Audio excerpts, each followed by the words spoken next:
sex and murder, sex and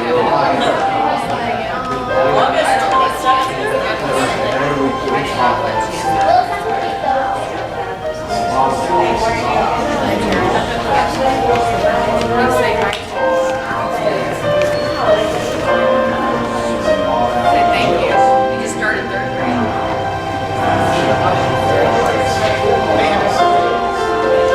There's the 27th. There's the Labor Day. We've done our first one this year. Haven't seen you in a while. Where you been? That's September.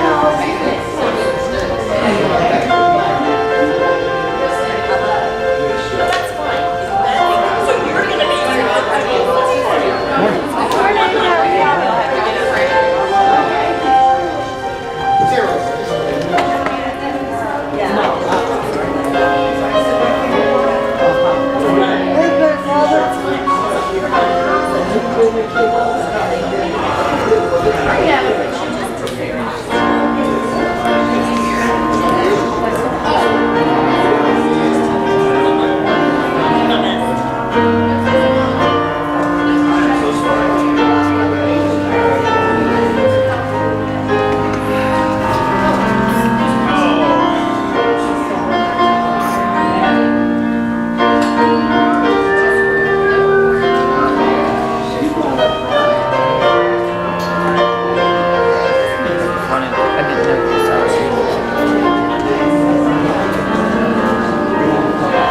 Purple has such a big today.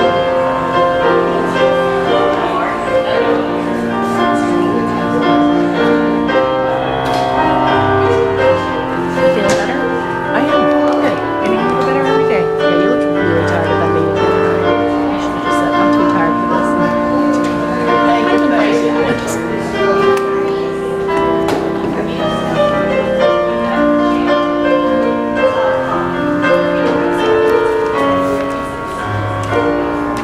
You okay?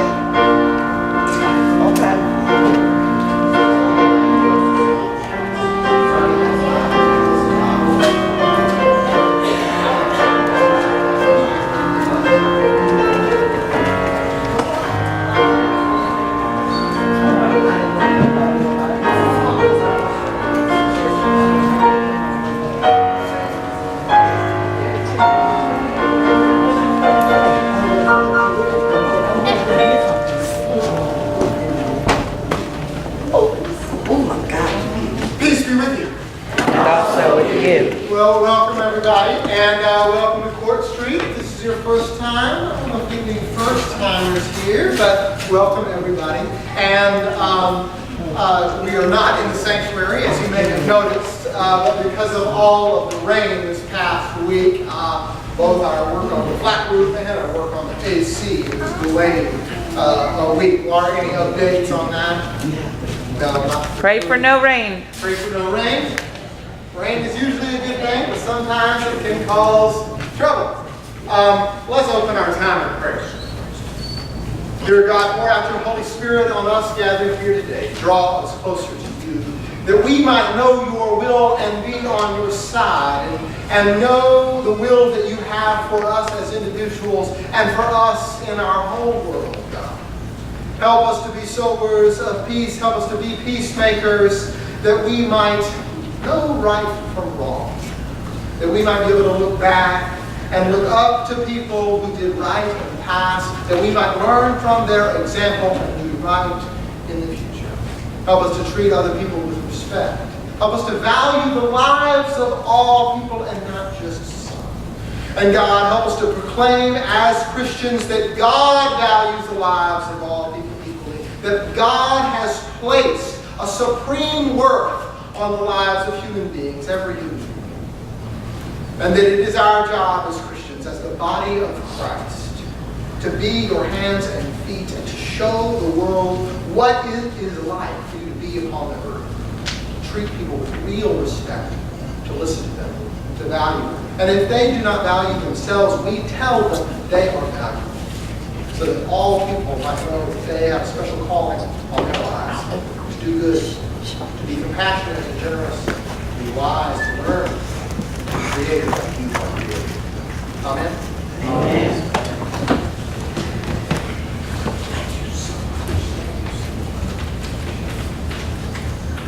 Let's stand and pray together. A responsive litany as led by Bobby. God, sitting here, Fred. Sure. As long as you're loud. I got to speak loud. All right. Here in this place, God welcomes all the dreamers. As well as the doubters. Here, hear the wonders, the warriors and the wonders. When we call on our God by name. Here in this time, we can remember all the ways God has graced us. Here in these moments, we are reminded that God is with us always. Here are gathered, the daring enough to step out and step out of the comfort of the unknown. Here in this safe space, we will find the courage to cry out, God save us in every situation. Amen. Amen. Bless the man standing for the hymn of praise. Stand by me. We'll sing stanzas 1, 2, 3, and 5. I don't know where they are. Check it out. When the storms of life are raging, stand by me. When the storms of life are raging, stand by me. When the world is tossing me like a ship upon the sea, now its rulers strength and waters, stand by me. In the midst of tribulation, stand by me. In the midst of tribulation, stand by me. When the hosts of hell assail and my strength begins to fail, thou who never lost a battle, stand by me. In the midst of faults and failures, stand by me. In the midst of faults and failures, stand by me. When I do the best I can, and my friends misunderstand, now who knows what's all about me, stand by me. When I'm growing old and feeble, stand by me. When I'm growing old and feeble, stand by me. When our life becomes a burden and I'm nearing chilling Lord, oh, thou lily of the valley, stand by me. Amen. You sounded good. You sounded good. Maybe the acoustics are real nice in this room. You may be seated. You may be seated. Let's get a couple of announcements. Back to our regular schedule this time of the month, and you all right here? Tomorrow we've got our Good Timers Coffee and Devotional. That's here in the chapel. Now our small groups meeting this week, and our regular small groups are meeting on Wednesday as well. As I told you last week, our leadership retreat has got to be moved down a couple of weeks to September 10th. So that's with the leadership team and the staff heritage relations committee. And all of y'all would have gotten, we put something in the mail on Friday. So Jamie, I emailed you. So you should have it because I'm going to get some feedback from you before the meeting. We're going to get some, do some congregational analysis before then so we come more prepared. And I'm going to be talking with some pastors in the area about World Communion Sunday. That is when we do some ecumenical work. Last year we did a joint service down at the park on that Sunday morning with Trinity Episcopal and Main Street United Methodist. And so we'll probably do something like that again, like a worship service at 9 or 10 down in Town Square at the park. Well, I'll let you know about that as it comes up. Let's see some other things. Okay, and I'll talk about this in the sermon, but everybody should have hopefully gotten a a little card that you can fill out, and some of you know how I like to use surveys. And kind of, as we're discerning what we're going to do in the coming year, I want to just get where you are feeling, oh, this is something of interest to me. This might be something I might like to do. So it's got some visiting adults. What Jamie and Donnie are working on from the studio. Some tutoring. I've been doing tutoring. We've done tutoring for the past couple of years, but I want to see about what that looks like in the year ahead. Darlene's can always use helpers in the kitchen, so if you want to circle that, you can. If you want to be a counselor to children and youth, or if you want to help do some more spiritual life retreats. We had a good one in the spring, and I'm interested in doing that at least once a year, more if possible. So if that's something that you'd like to help with, let me know. If there's other, if you think of something else that you're feeling particularly called for. And I'll give your names to the respective people who are in charge of those ministries. Any other announcements that I might have forgotten? Any other announcements? Jamie? Susan? Okay. All right, well, let's pray over these activities.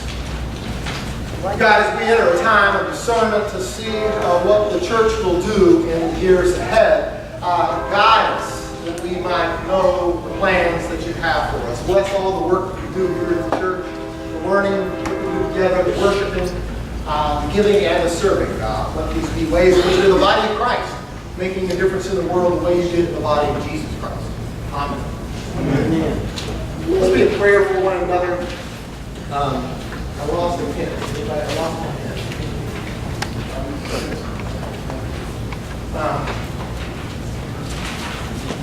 How can we be in prayer for one another today?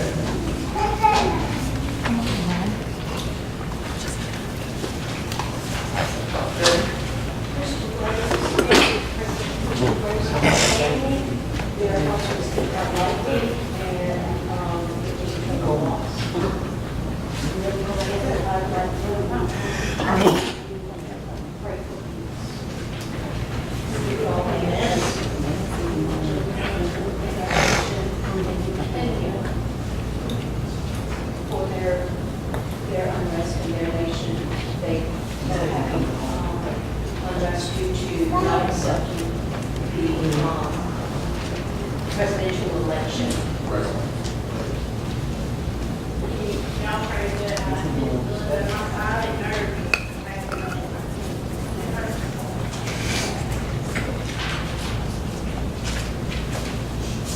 James? Me and myself and my family. Destin Barnes. Destin Barnes. I don't know if they're going to, yeah, he leaves Thursday going to Kansas. So. Kansas? What? Destin is going to Kansas. Where is he going to Kansas? Highland, this is in that Highland. We need to talk about this. Yeah. Oh, my it happened goodness. all of a sudden. Oh my goodness. To play baseball? Oh my goodness. All the people in the recovery program at St. John's Lutheran Church, their daily battle day to day with alcohol. Noticed that a lot of people have been struggling lately, and that some people are frustrated when they're trying to help other people. So hopefully God will give them strength with, dealing with other people that have addiction problems. Yeah.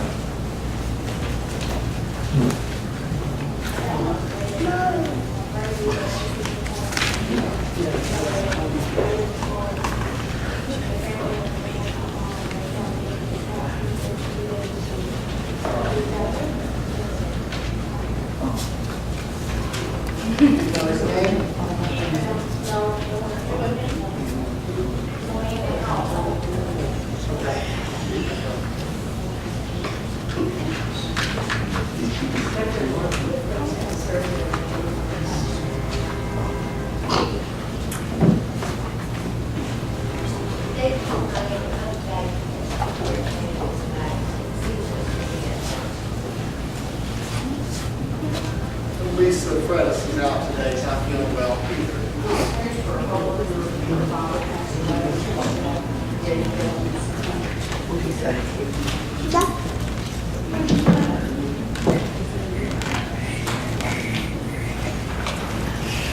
Show the answer. I'm putting me and my brother on.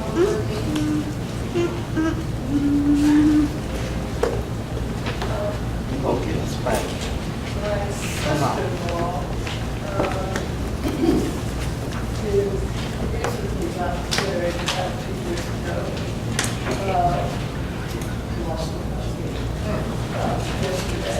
Wednesday, and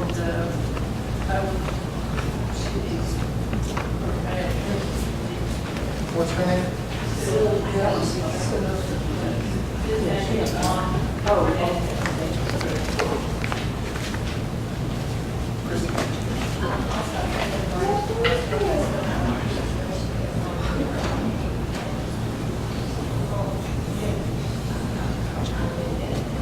What's her name?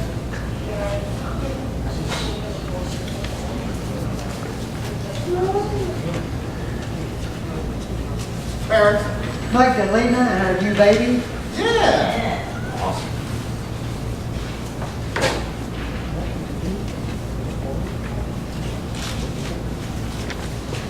Do you know the name of the baby?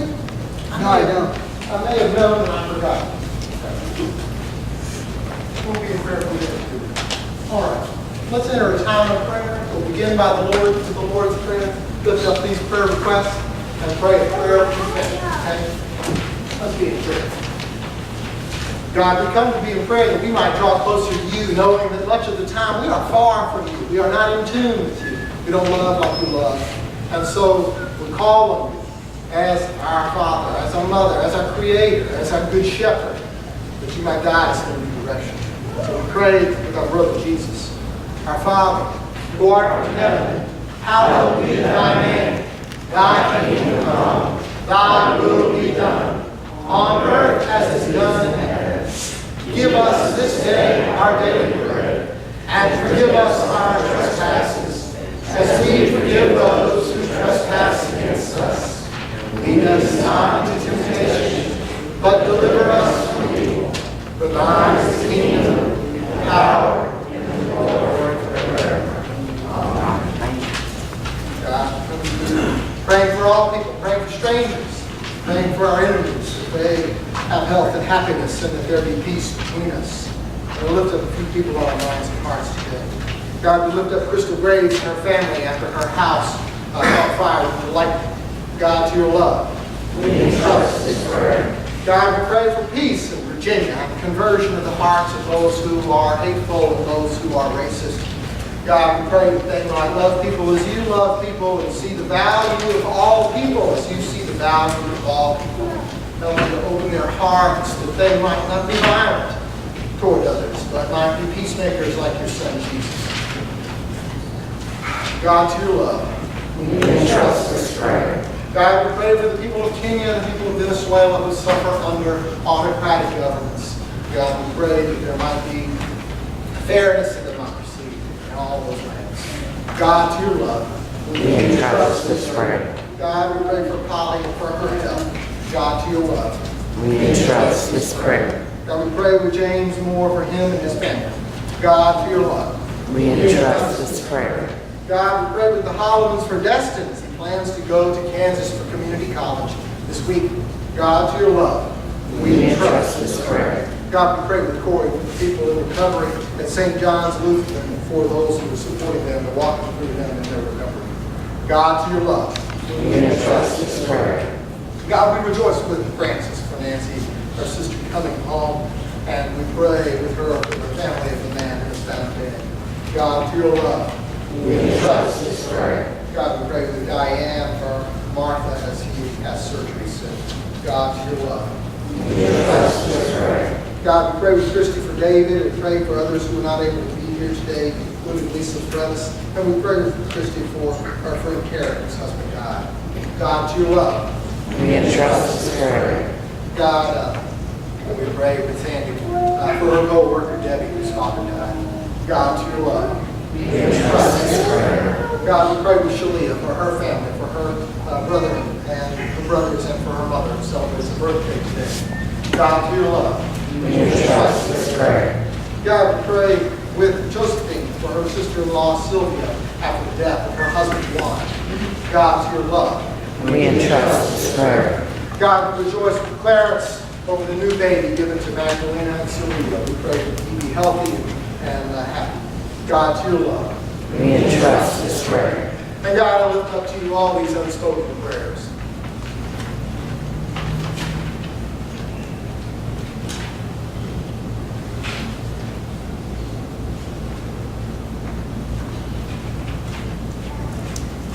God, your love. We entrust this prayer.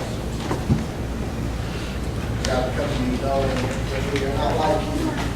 We sin against you and one another, so we pray this prayer of confession together. Lord Jesus, we call upon you. Save us. We are intimidated by Our circumstances, distracted from your purposes, drowning in doubts and fears. We are presumptuous about your will, belittling others and magnifying ourselves. We envy the blessings of others, secretly despising their dreams. we have hardened our hearts to the suffering of our brothers and sisters, feeding ourselves in face of the injustice that holds them captive. Jesus, we make us in your image. Amen.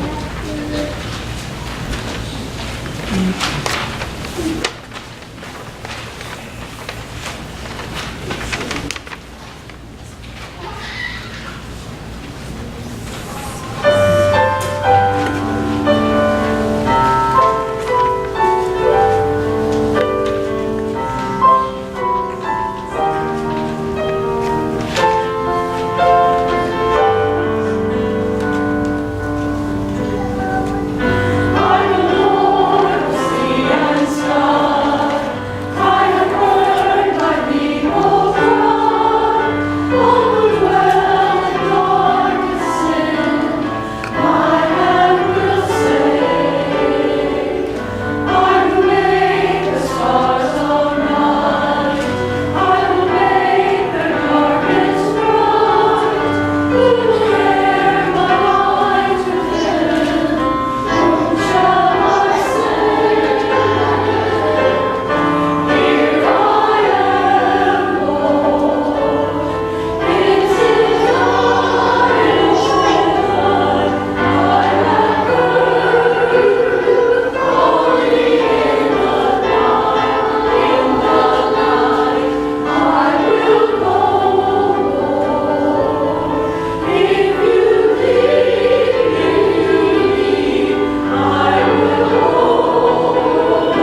Ushers could come forward.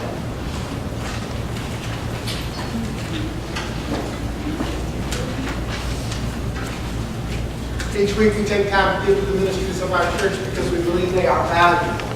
And God gives many blessings to us and asks that we give some proportion of those in return, that we might have church here together.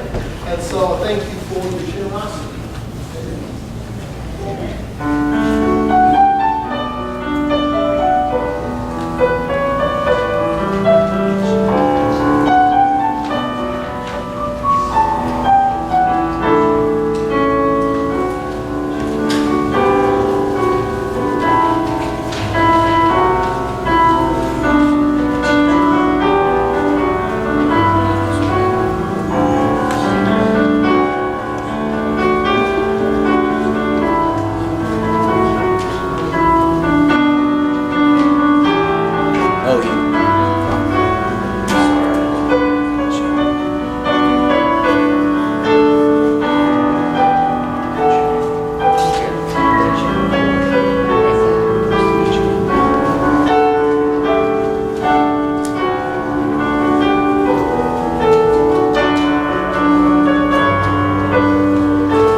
Let us stand for our doxology.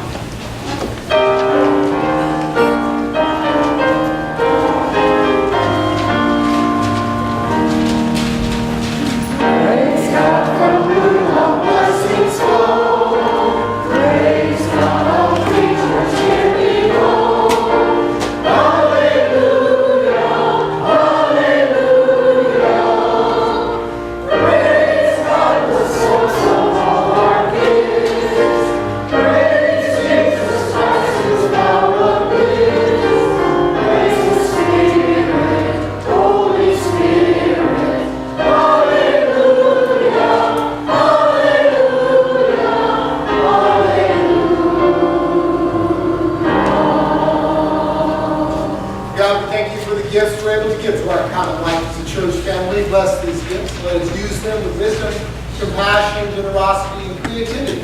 And remind us that we have so many gifts we may not know about. That we have gifts that you put inside of us that we might use not just to serve ourselves, but to serve others with wisdom, compassion, generosity, creativity. Help us to realize that we have those gifts, to name them when we see them in one another, and use them for the good of your kingdom. Amen. Amen. Jesus Christ died for us while we were yet sinners. This proves God's love for us. In the name of Jesus Christ, you are forgiven. In the name of Jesus Christ, you are forgiven. Peace be with you. And also with you. Let us pass the peace of Christ to one another.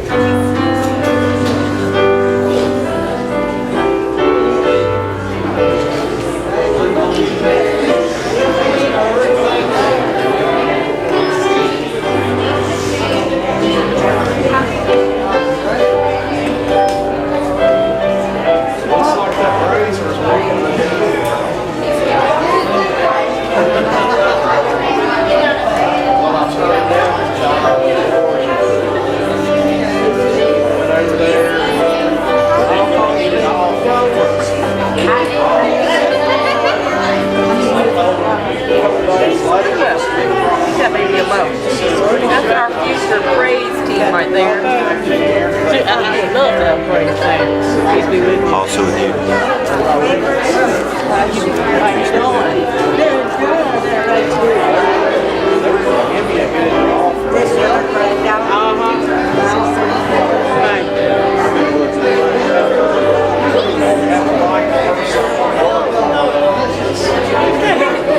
Thanks, Miss Riley.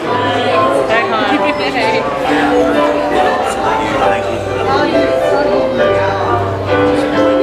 Peace.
They were back smile.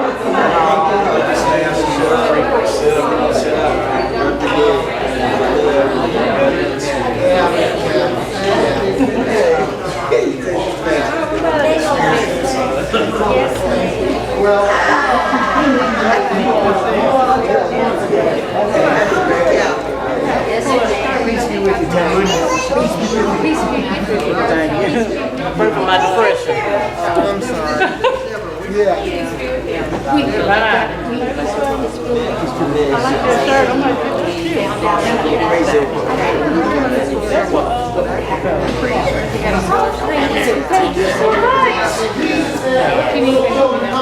So we'd like to welcome them up to the song you can find in your bulletin.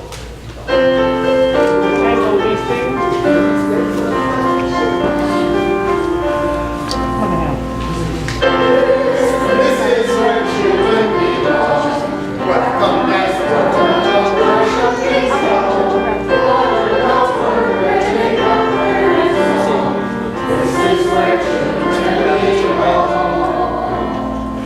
Well, I was going to spin you around, but you had your own dance in mind there, Riley. Well, I'm going to tell the adults a story today about a young man named Joshua. Now, we have walked all the way through the book of Genesis. I think we've done that in Sunday school songs as well. We've talked about Abraham, Isaac, Jacob, and then Jacob has a young son named Joshua.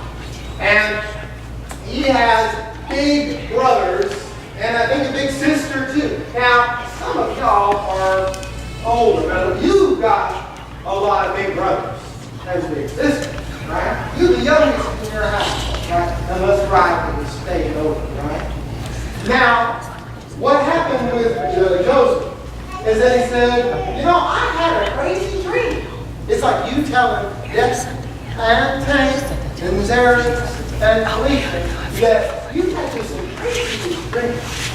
That it was like you were in a field and there was a corn stalk. You know what a corn stalk is?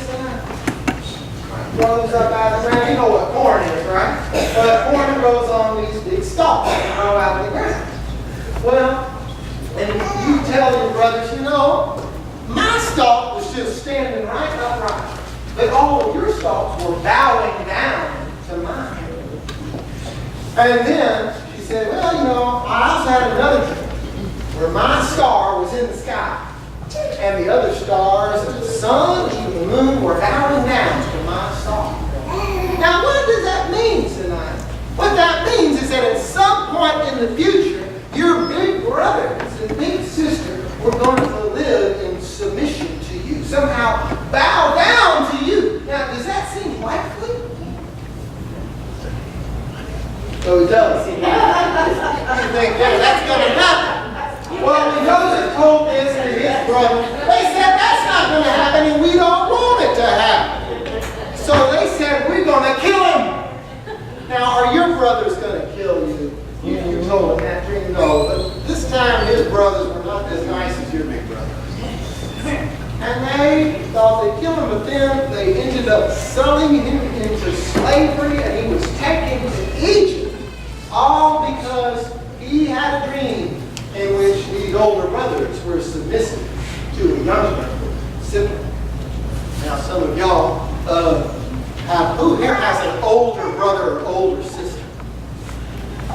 Keep your hands up if they at least would think about killing you if you shared with them that dream. Okay. I just had an older sister, so I live in fear of her. So, and it seems like Joseph was not afraid because it seems that God was at work in his little Joseph. And I want to tell you that God is at work in you, Timothy, and you, Preston, and you, Chance, and you, Ariana, and you, Samaya, and little Riley over there.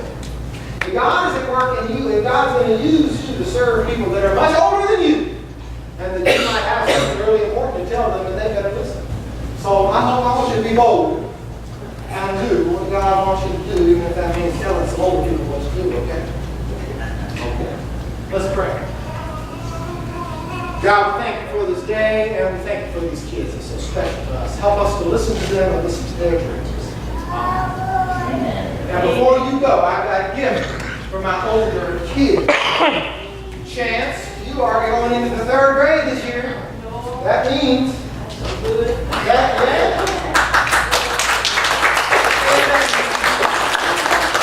means we want to give you your very own Bible. You got to pick out yourself. Ariana, you're going into the 4th grade.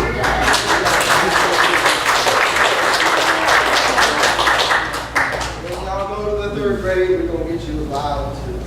All right, y'all. Well, let's thank God for our kids. And if you want to go to children's church, we'll take you to children's church if you want to go to children's church.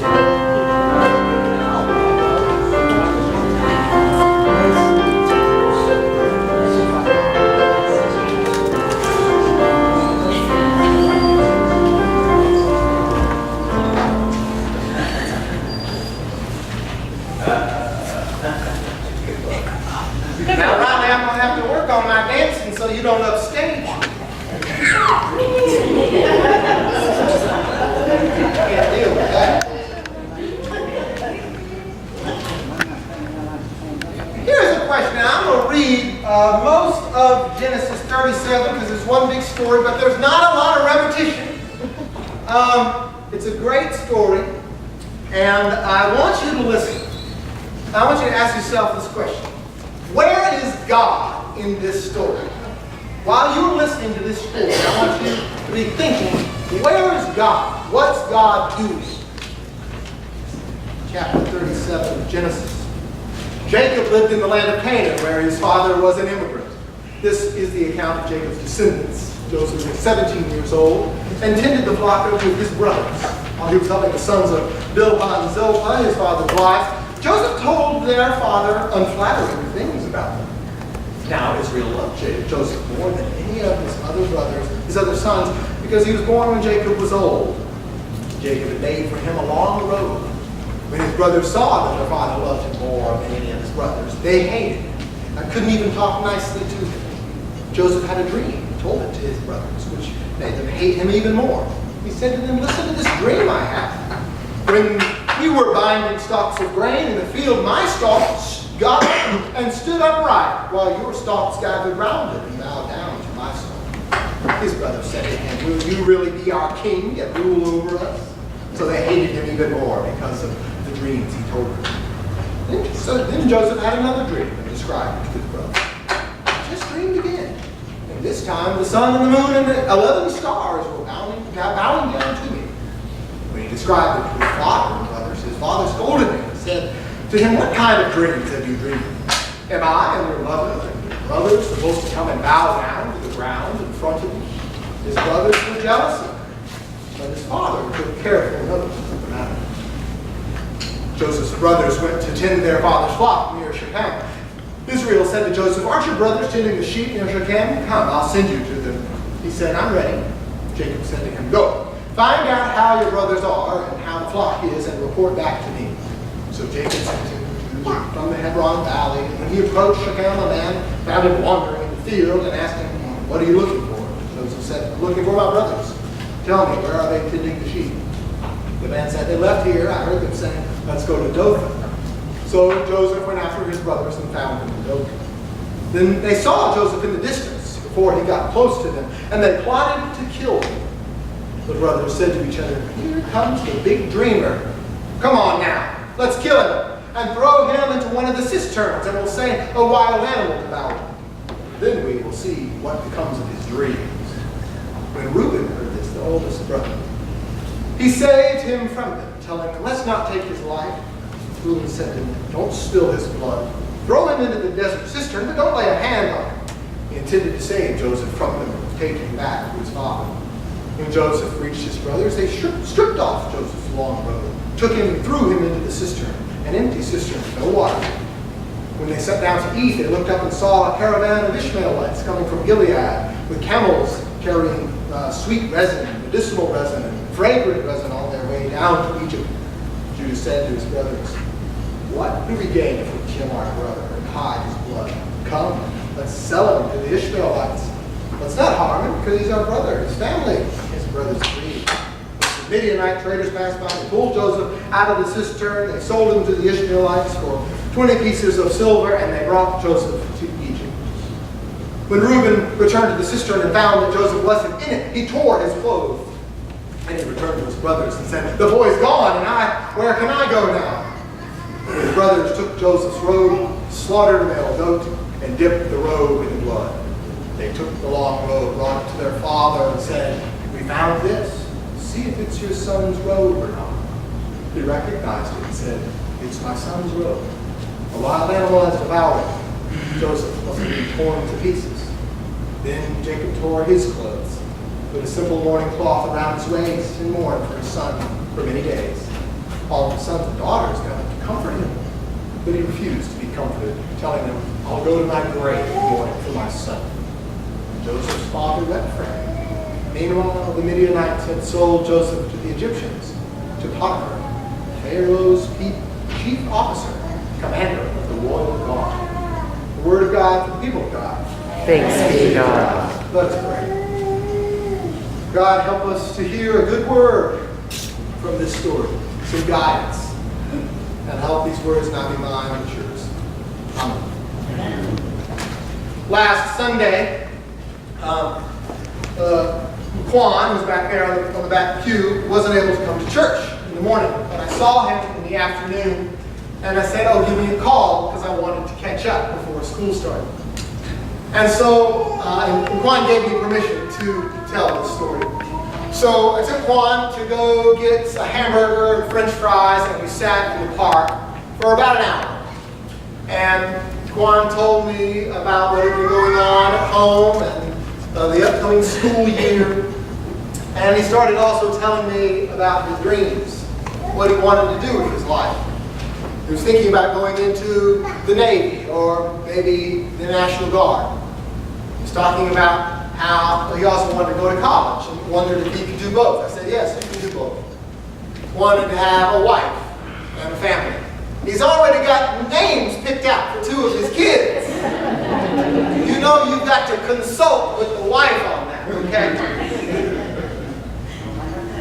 And then he told me something that really, stopped me in my tracks. Quan said that I was one of the only people who treated him like something. He says he's got a lot of people in his life who tell him what he can do and can't do.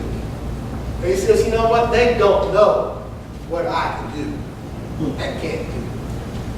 You know, Quan, you're not so different from a lot of people your age. And I couldn't stop thinking of you this week when I was reading about Joseph. Joseph is only 17 years old. Quan is 16 years old. Joseph wants to share his dreams of success in his future with his family. And their response is jealousy and anger. That's just their feelings and their response. You're not so different. Joseph isn't so different from you and different from a lot of young people who need people to share their dreams with and need people who will listen to those dreams and not respond with anger or jealousy. Now the brothers, boy, they are upset. Now let's be honest. Why are they so upset? Why are they so upset? Anybody want to tell me why?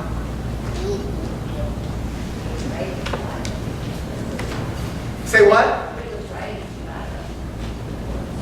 But it seems like they don't want to bow down to him. They don't want to submit to his authority. They are the older brothers. He's the younger brother. And that's not how they want things to do. Now, they don't suffer in those dreams, do they? It's not like their stalks break. Their stars don't stop shining. All they do is bow. But they are so disgusted at the idea of submitting to the authority of this 17-year-old that their jealousy and their anger turns to thoughts of murder of their own child. Now, is that so different from some people today? That some people today can be upset at the idea of submitting to the authority of somebody else. You know, I think it may be this culture, but it's probably a human condition. that we don't like being told what to do. We don't want somebody else being in charge of us. But here's the strange thing. You all right, Edith? She wants to walk. Okay, that's fine. Maybe the sermon's not that good.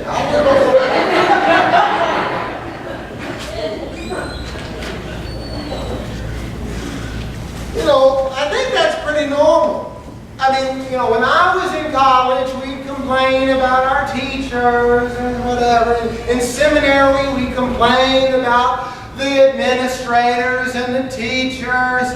You know, when I get together with pastors now, at least somebody will complain about the bishop or the district superintendent. Even pastors get upset about submitting to somebody else's authority. Now, I know we're different from church folk. I know that when church folk get together, they never talk bad about their pastor. I know God would never do that. But it seems a normal human thing to when someone says you're going to submit to me, or even suggestion. Joseph's not that harsh. We kind of react a little bit like, well, wait a minute. But here's the problem. As Christians, we submit to a master. A better translation of Adonai is master. We translate it as Lord a lot, but a better translation into our modern English would be our master. That when we say, you know, every knee shall bow and every tongue shall confess that Jesus Christ is our master, Jesus is in charge, we are not, and we will submit our will to His. That's what it is to be a Christian. And it means that we will do what He wants us to do, and that may not always be what we want to do. Now, that may be hard, but that's what we need. And I think if we submit to Jesus and as our master and as our teacher, we don't just learn content from Him. Like you treat Jesus as your teacher, as your master. You don't just learn, blessed are the poor. You learn how to be like Him. At least that's what I think He wants. Jesus doesn't just want students who sit in a classroom and He opens up their head and just fills their empty head with knowledge. He wants to make you an apprentice so that you start acting like Jesus. Jesus wants to be your mentor. And then Jesus wants to turn you into somebody who becomes somebody else's mentor. And that's what I think people need more than anybody else. This is what Kwan wanted and need. And Kwan's not unique. Young people want mentors. They've got people in their lives who tell them all day what to do. They got teachers and their parents who tell them what to do. It comes out of my mouth and goes to your ears. You be quiet. I'm the one who talks, and you do what I tell you to do. We experience that all day. At least you do when you're young, right? How rare is it when it goes the other way? When I listen and you talk. When I listen to what your dreams are, to what unique ways God is calling you into ministry, into service, into life. Joseph needed a mentor. Kwan needed a mentor. I think all young people need a mentor, and frankly, a lot of adults do too. A lot of adults need someone who will listen to them as well.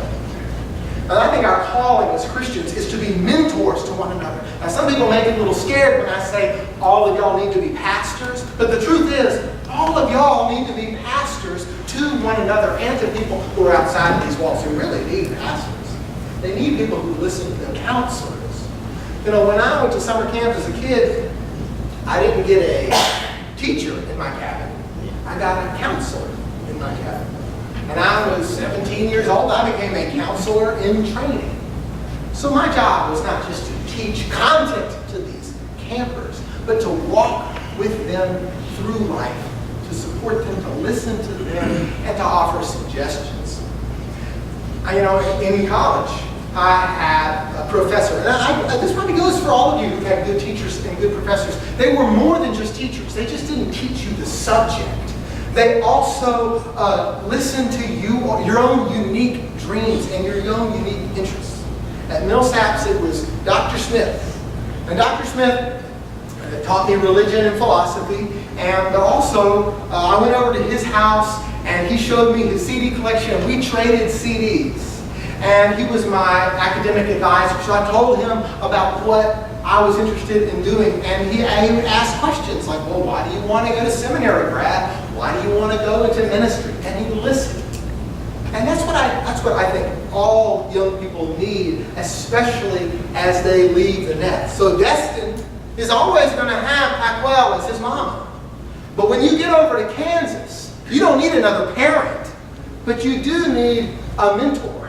People who are looking out for you and will listen to you and ask you questions. Well, why do you want to do that, Destin? It'll help you think through the decisions you'll make as an adult. So, where was God in the story? Did anybody hear God mentioned? Anybody listening? He was Provider what? Well, Okay, all right. What was God doing in that story? If you notice, God was never mentioned in the story. There's no mention of God in the story. Then what was God doing? Because the narrator believes God's there. I mean, this is the person who wrote this story believes in God and believes God is present and at work. So what do you think that the narrator thinks God was up to? Corey?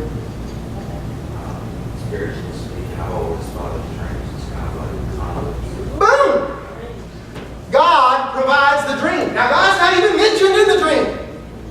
But what this person believes is, they don't believe that dreams are some manifestation of your subconscious and Freudian whatever. They believe dreams are from God and have a message.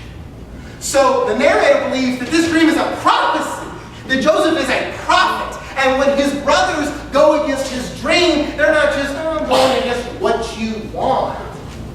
They're going against what God wants. That's the sin of the brothers. That's the real sin. The sin is, they don't treat their brother with respect, that they try to murder him, they think about murdering him, that's pretty bad too. But the sin against God is that they don't even want God's will to come true. And if you know the rest of the story, God has plans to work through Joseph to save his family.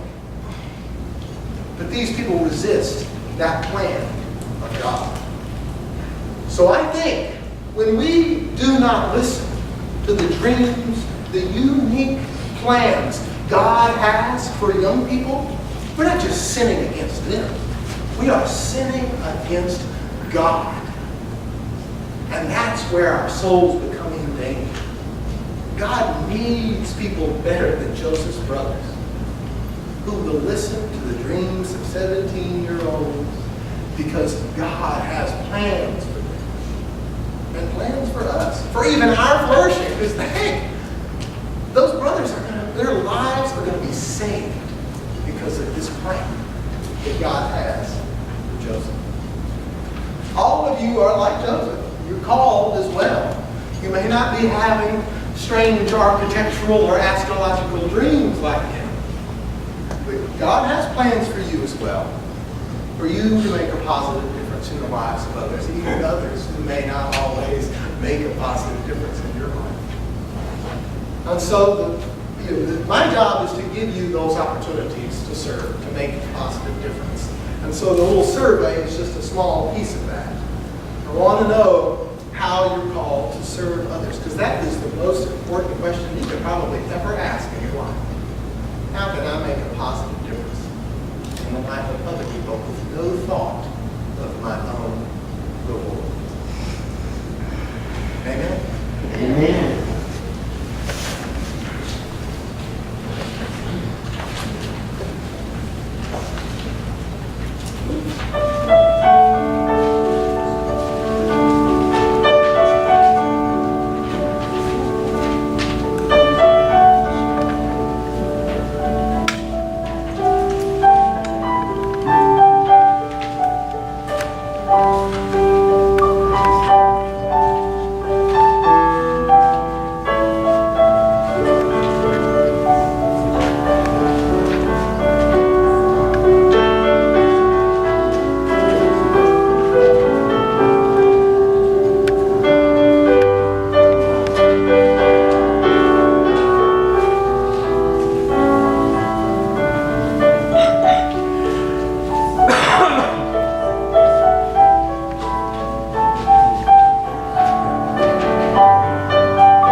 mission of the United Methodist Church is to make disciples of Jesus Christ for the transformation of the world. Jesus wants to be your teacher, your mentor, your student, and your master.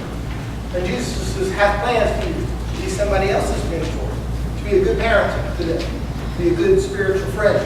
So listen to them, because they have unique dreams that don't just benefit that person, but they benefit you as well. Let all who have ears hear. Amen. Amen.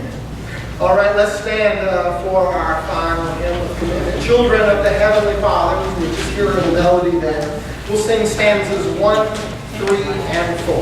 Let's stand.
Driving or flying?